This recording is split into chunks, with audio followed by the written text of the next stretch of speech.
Hello, Ram Ram. आप सभी best होंगे। और मैं हूँ वंशिका करियर इंस्टीट्यूट से। और अपने यहाँ पे बहुत सारे स्टूडेंट हैं जो एनटीटी और ईसीसी की डिप्लोमा कर रहे हैं। जैसे एनटीटी होता है 2 ईयर का और ईसीसी होता है 1 ईयर का। तो बहुत सारे स्टूडेंट ऐसे हैं जो फर्स्ट ईयर में एनटीटी के अंदर, और बहुत सारे स्टूडेंट हैं जो सेकेंड ईयर चल रहा है उनका। और ईसीसी 1 ईयर का कोर्स है, तो बहुत सारे स्टूडेंट ईसीसी के भी। तो आप सभी को मैं जो सिलेबस पढ़ाऊँगी उसमें अपना फर्स्ट चैप्टर होगा एनटीटी और ईसीसी का। बाल्यावस्था में बच्चों की देखभाल और शिक्षा का अर्थ। बाल्यावस्था जैसे बच्चे होते हैं, एक से पहले अपन चैप्टर को अच्छे से समझ लेते हैं, ताकि आपको बाद में जो भी चीज़ें आप पढ़ोगे ना या सिखाऊंगी मैं, तो आपको समझने में आसानी होगी। तो इसमें होता है कि बाल्यावस्था जन्म से लेकर 6 साल तक के बच्चे, जिसमें अपन जो डिप्लोमा कर रहे हैं ना, उसमें से अपन उनको कैसे संभालेंगे, ये सारी चीज़ें अपन इसमें सीखेंगे। बाकी जो इसमें नॉर्मल चीज़ें होती है अपन ने सबने ही पढ़ा हुआ है कि पढ़े हुए अपन, आप सभी एजुकेटेड स्टूडेंट हो। बहुत सारे कॉलेज कर रहे हैं, बहुत सारे की कॉलेज कंप्लीट हो गई है, बहुत सारे पता नहीं कहाँ से क्या है। तो ऐसे स्टूडेंट हैं जो ये डिप्लोमा कर रहे हैं, मतलब पार्ट टाइम जॉब के लिए या फिर फुल टाइम जॉब के लिए, या फिर ऐसे सोच के कि अपन कहीं पर भी जॉब लग जाएंगे। वे सोचकर अगर आप ये डिप्लोमा कर रहे हो तो सही बहुत बेस्ट है। लेकिन इसमें सीखना बहुत ज़रूरी होता है कि आप सीखोगे तभी इसमें आप कर पाओगे। डिप्लोमा करने से कुछ नहीं होता है। डिप्लोमा करने के बाद में उसमें सीखना पड़ेगा कि इसमें होता क्या है। अगर ये डिप्लोमा करने के बाद में आप मान लो कहीं पर भी आपका सिलेक्शन होता है, या फिर आप कहीं पर भी लगते हो, किसी भी स्कूल में ज्वाइन करते हो, तो आपको ये पता होना चाहिए कि अपन वहाँ पर जाके करेंगे क्या। मान लो कोई आपसे कुछ क्वेश्चन पूछते हैं ना, वहाँ से अगर आपका इंटरव्यू होता है, तो वो चीज़ें आपको आनी चाहिए। फिर मान लो इंटरव्यू होने के बाद में आपको बोलते हैं कि आप थोड़ा बहुत बच्चों को पढ़ा के दिखाओ हमें, तो वो चीज़ें आपको आनी चाहिए। तो वही चीज़ें अपन इसमें सीखेंगे कि अपन कैसे अपना इंटरव्यू क्लियर कर सकते हैं, उसके आगे कि कैसे अपन आगे बच्चों को संभाल सकते हैं। ये शिक्षा भी होनी जरूरी है, क्योंकि अपन जो चीज़ में लगने जा रहे हैं उससे संबंधित अपन को सारी चीज़ें तो आनी चाहिए ना। तो उसी से रिलेटेड अपन सारे कुछ सीखेंगे इसमें, जिसमें आएगा अपनी बाल्यावस्था। बाल्यावस्था में बच्चों की देखभाल करना, उनकी शिक्षा देना। तो जो जन्म से 6 साल तक के बच्चे होते हैं उनको अपन कैसे संभालेंगे। तो उसमें चीज़ें होती है कि एक होता है कि ईसीसी की फुल फॉर्म में अर्ली चाइल्डहुड केयर एजुकेशन। जो छोटे बच्चे होते हैं उनको संभालना, उनकी केयर करना। और सेकंड होता है नर्सरी टीचर ट्रेनिंग। ये आपका दूसरा कोर्स है, क्योंकि बहुत सारे स्टूडेंट एनटीटी कर रहे हैं। तो इसमें कि अपन छोटे बच्चों को कैसे संभालेंगे, और एनटीटी में कि कैसे अपन छोटे बच्चों को पढ़ाएंगे, 1 से 5 साल तक के बच्चों को अपन क्या शिक्षा देंगे और किस तरीके से उनको पढ़ाएंगे। क्योंकि 1 से 5 साल तक के बच्चों को संभालना बहुत मुश्किल होता है, रोने होते हैं 1 नंबर के, उनका साथ कैसे संभालोगे। तो क्या होगा कि nursery teacher, LKG UKG first second जो बच्चे होते हैं प्ले स्कूल में, महात्मा गांधी स्कूल में, उन बच्चों को पढ़ाना। कैसे पढ़ाना है, खेल के माध्यम से पढ़ाना।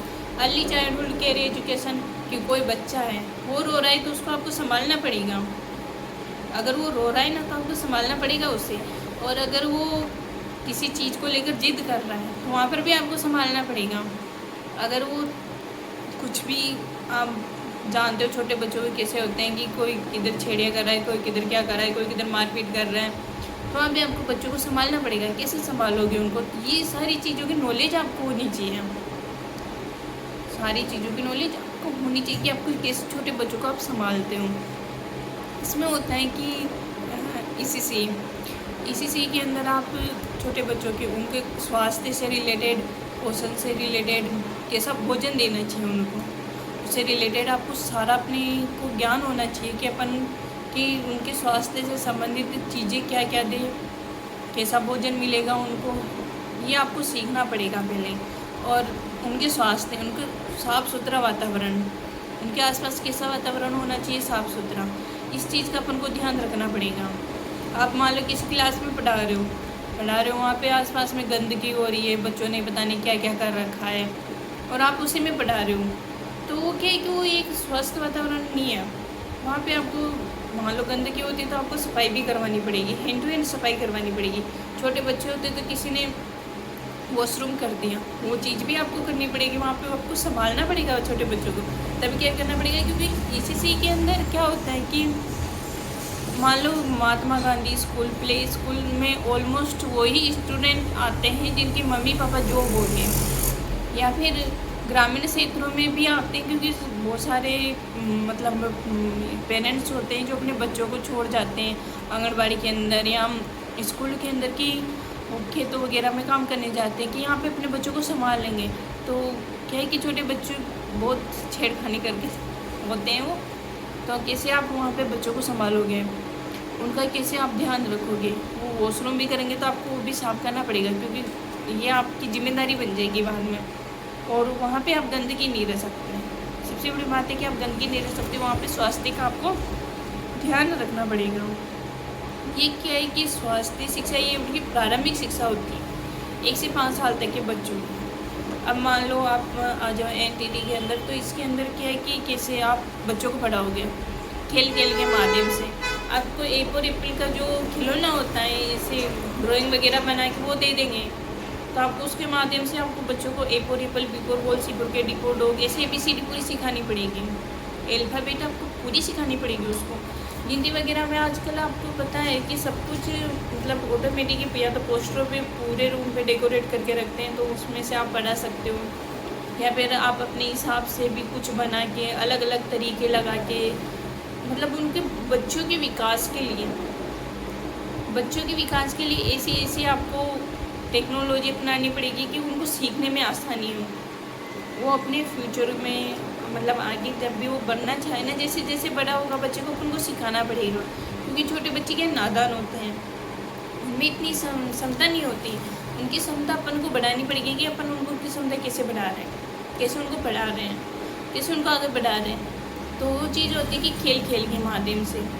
एक स्कूल के अंदर होता है कि प्ले ग्राउंड, खेल का मैदान, तो वहाँ पे आपको ऐसे ऐसे खेल आने चाहिए कि आप अगर मान लो किसी बच्चे को, अभी स्कूलों में पहले तो क्या लंच टाइम चलता था क्या, तो 1 से 5 साल तक के बच्चों को संभालने के लिए कि पूरे दिन पर तो अपन पढ़ा नहीं सकते उनको, क्योंकि खेल के मैदान भी होंगे।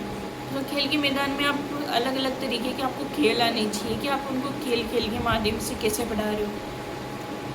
बहुत सारे की बॉल के माध्यम से आप पढ़ा रहे हो, या फिर क्या खेल आप उनको सिखा रहे हो, क्योंकि जब तक आप उनके बच्चों का जो मानसिक होता है, मानसिक विकास कैसे होता है खेल के माध्यम से, बच्चे कैसे सीखता है खेल के माध्यम से, तो इसमें सबसे मेन पॉइंट होता है खेल, और बच्चे को इंटरेस्ट भी उसी में आता है खेल में। अगर आप अलग अलग तरीके के खेल ला रहे हो ना उसके सामने, तो बहुत अच्छे तरीके से सीख लेगा, पढ़ लेगा, आगे बढ़ लेगा, और आप भी बढ़ा दोगे उससे, है ना। तो ये इतना है कि अभी इसमें होते हैं ECC के 3 स्तंभ। तो होता है इसमें पहला प्रारंभिक बाल्यावस्था। प्रारंभिक बाल्यावस्था में आता है 1 से 6 साल तक के बच्चे, उनकी शिक्षा आप कैसे करवा रहे हो बाल्यावस्था के अंदर। फिर सेकंड होता है, मतलब इसकी अवधि हो गई, इसका महत्व होता है कि जो बाल्यावस्था होती है ना 0 से, इसमें क्या है कि जो बच्चे का शरीर होता है और मानसिक वो तीव्र गति से विकसित होता है। जो बच्चों का मानसिक विकास होता है ना, वो तीव्र गति से होता है बाल्यावस्था के अंदर। मान लो आपके क्वेश्चन ये है कि आप पूछ लेंगे कि बच्चे का विकास कौन सी अवस्था में तीव्र गति से होता है, तो आपको बताना पड़ेगा बाल्यावस्था में। बाल्यावस्था कितने वर्ष से कितने वर्ष की होती है, 0 से 6 वर्ष की होती है। तो ये सारी चीज़ें अपन को पता होगी तभी तो अपन बताएंगे। मान लो अपन देख ही नहीं रहे हैं, कुछ चीज़ें पता ही नहीं है, किसी ने पूछ लिया, मान लो यहाँ पे, तो आपको सिखाएंगे करेंगे तो आप सीख लोगे।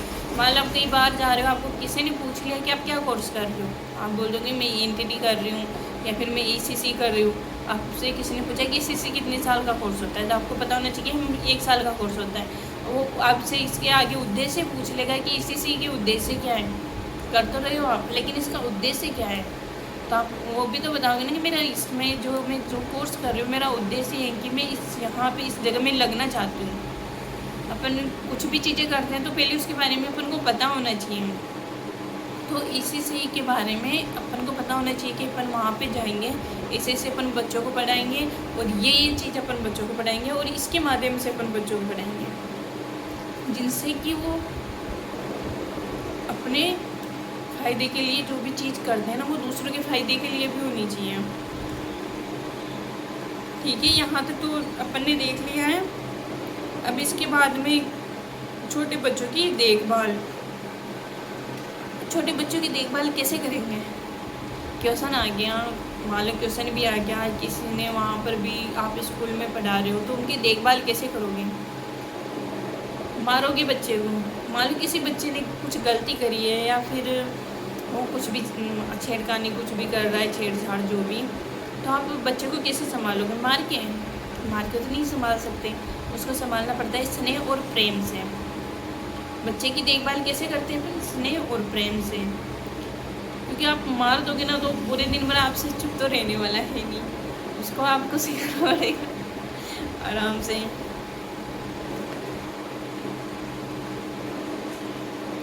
देखभाल के अंदर एक ऐसा इम्पोर्टेंट चीज़ है कि आपको ऐसा माहौल बनाना पड़ेगा वहाँ पे जिससे बच्चा आगे बढ़ने के लिए प्रेरित हो। क्या हो, आगे बढ़ने के लिए प्रेरित करना है उसको। ये चीज़ें भी अपन को नोट रखनी है। अब सेकंड आता है इसमें शिक्षा। मेन चीज़ होती है अपन शिक्षाएँ पढ़ रहे हैं इसी से एक से रिलेटेड, तो छोटे बच्चों की शिक्षा कैसी होनी चाहिए, कैसे पढ़ाएंगे अपन उनको। तो वो तो अपने क्या है कि किताबों, मान लो मैंने किताब ले ली, ये किताब ले ली, इसमें मान लो कुछ भी चीज़ें लिखी हुई ना, कुछ भी एक किताब कुछ भी लिखा हुआ है तो ये बच्चे को समझ में नहीं आएगा। इसमें जो लिखा हुआ है ना वो बच्चे को समझ में नहीं आएगा, क्योंकि वो छोटा है, उसकी सोचने समझने की क्षमता इतनी नहीं है कि अपन जो बता रहे वो उसे देख लेगा, वो इसमें समझेगा। मान लो अपने किसी बुक्स में भी पढ़ा रहे हैं ना तो उसको आप ये ड्राइंग दिखा देना, उसको बताओगे कि ये एक आदमी बैठा हुआ है। क्या बैठा हुआ है, एक आदमी बैठा हुआ है, ये क्या कर रहा है कि ये कंप्यूटर चला रहा है। तो ये चीज़ आपको उसको इस चित्र के माध्यम से बताओगे तो वो सीख जाएगा कि आदमी को इंग्लिश में क्या बोलते हैं, मेन। वो चीज़ आप बताओगे तो वो सीखेगा। यहाँ पे एक चीज़ होती है कि मेन एम्पोर मंकी, मान लो आप एम्पोर मंकी पढ़ा रहे हो तो यहाँ पे आदमी को छोड़ दो, यहाँ पे ले लो आप बंदर, है ना। तो यहाँ पे बंदर का ड्राइंग बना हुआ है, ड्राइंग में आप दिखाओगे कि बच्चे यहाँ पे क्या लिखा हुआ है, तो बोलेगा मंकी। मंकी नहीं बोलेगा, वो बंदर बोलेगा, है ना। तो यहाँ पे वो बंदर बोलता है। बंदर बोलने के बाद में आप उसको पूरा ही सिखाओगे कि ये पहला वर्ड होता है इसका एम्पोर। एम्पोर बड़ा भी होता है, छोटा भी होता है ना, बड़ा भी होता है और छोटा भी होता है। तो आप उसको बड़ा भी लिखना सिखाओगे, छोटा भी लिखना सिखाओगे और उसको बताओगे कि एम्पोर मंकी, मंकी यानी बंदर। ये चीज़ आप उसको यहाँ पे सिखा दोगे।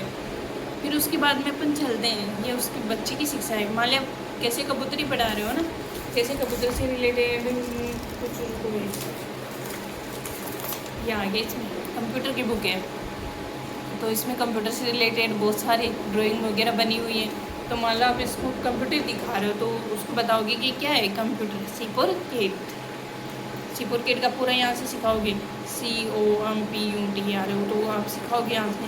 तो कंप्यूटर, आप कंप्यूटर दिखाओगे तो उसको सबसे पहले आपका पहला वर्ड होगा C। अपन बोलते हैं C4 है ना वैसे तो, लेकिन केट की अपन यहाँ पे उदाहरण देके मैंने कंप्यूटर बता दिया, लेकिन वहाँ पे बिल्ली ले लो आप, तो बिल्ली की ड्राइंग बनी हुई है, आप उसको बताओगे कि क्या है तो बोलेगा बिल्ली है। छोटे बच्चे ड्राइंग देखते हैं ना तो ऐसे पहचान जाएंगे उस चीज़ को कि ये चीज़ क्या है।